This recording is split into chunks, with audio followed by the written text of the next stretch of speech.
Heydon, you have 30 seconds to produce your question. Minister, just in relation to the this is an issue that I've raised with you previously on a number of occasions, the difficulties that face particularly women applying for the state pension since changes were introduced in 2012 by your predecessor, Deputy Burton. And the difficulties arise for those who started work early in their life and then a gap in contributions, often due to family and childminding duties.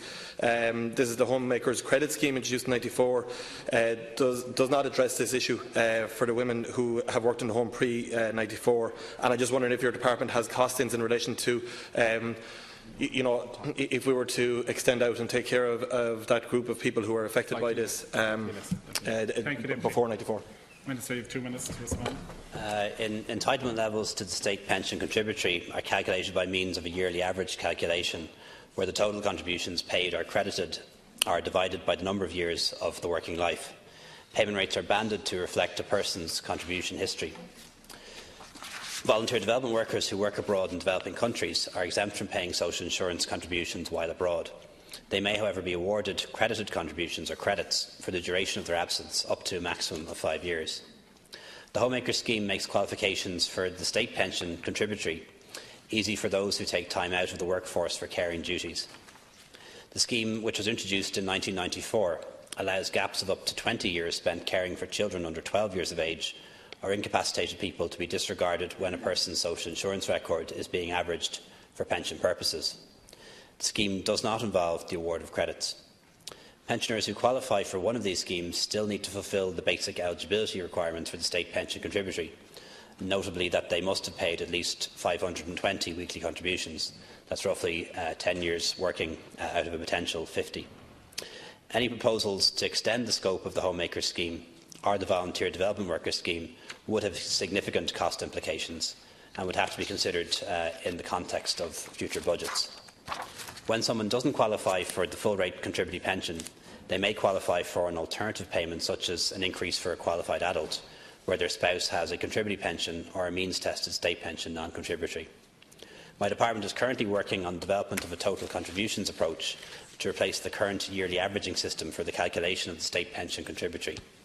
An important element in the final design of the scheme will be the position of people who have gaps in their contribution record for various reasons, and this is being considered very carefully in developing this reform. But the estimate, to answer the Deputy's question, the estimate that we do have, if we were to leave the scheme as it is and backdate or allow time before 1994 to be reckoned, the cost of that will be €290 million every year. Thank you, Minister. Deputy Heydon.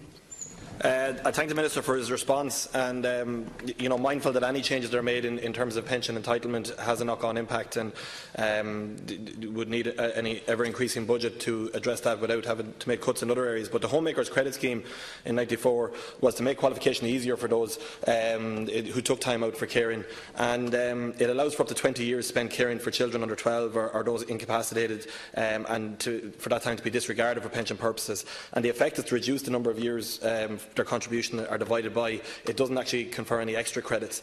And when you take 20 years, Minister, that time spent caring has to be after 1994. So somebody who is 66 in this year of 2017 and is retiring would have been 43 back in 1994, and a lot of their caring would have been done for. So it's that cohort of people, many of whom are my constituents, and a lot of them are female. If you look at the state pension, 2/3 of recipients of the contributory payment are male at 64% versus 1/3 of being female at 36%, yet those in receipt of full payment is 79% male and 21% female, showing that the impact is very much on women who took that time out as well.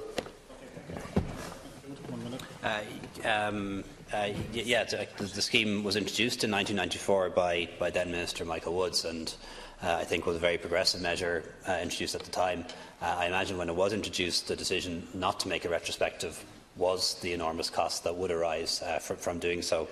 And €290 million out of the social protection budget in any given year would be very difficult to do. You would have to make a consequent decision, for example, not to increase pensions at all for a year, for example, in order to allow for reform of that scale. I'm not sure how that would be how well that will be received, if at all. And also, the distributional effect would tend to benefit better off retired couples rather than the least well off retired couples if it were to be done. But I think it is something that we'll have to consider as part of, and it's probably best considered as part of the overall reform as to how we calculate the state pension contributory, which has a number of anomalies in it as it stands. Thank you, Minister. Deputy. Thanks, Minister. I suppose I accept your answer and I see the scale of what we're talking about here, but if you were to talk about the impact on people, the impact is twofold, because it's for women generally who started work early and then who took time out to care for a family. And if somebody didn't work before they took care of their family and then went to work afterwards, let's say in their 40s and did 20 years, it seems unfair that they are entitled to a bigger pension than somebody who started working at 17, 18, maybe had a family in their 20s and then went back to work there afterwards. So that's an anomaly in it. And similarly then with the Volunteer Development Worker Scheme that was introduced on the 6th of April 1983, I have an example of a constituent who took time out pre-1983 to volunteer abroad for a couple of years. And they feel they're being penalised now for because they're on a lesser pension than if they had stayed at home. So again, it's a smaller cohort of people, but another anomaly that has kicked in relation to once you put a time date on these issues. Thank you, Deputy Minister. To conclude. I take the Deputy's point, and I understand the arguments he's making, and I have a degree of sympathy for them.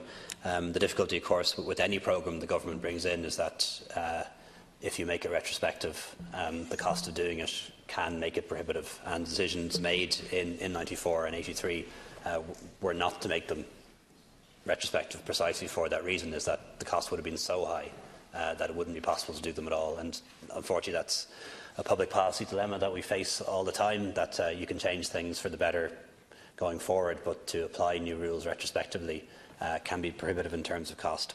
So it's not something I'm ruling out. I'm just pointing out the cost of it and the kind of alternative choices that would have to be made if it was done.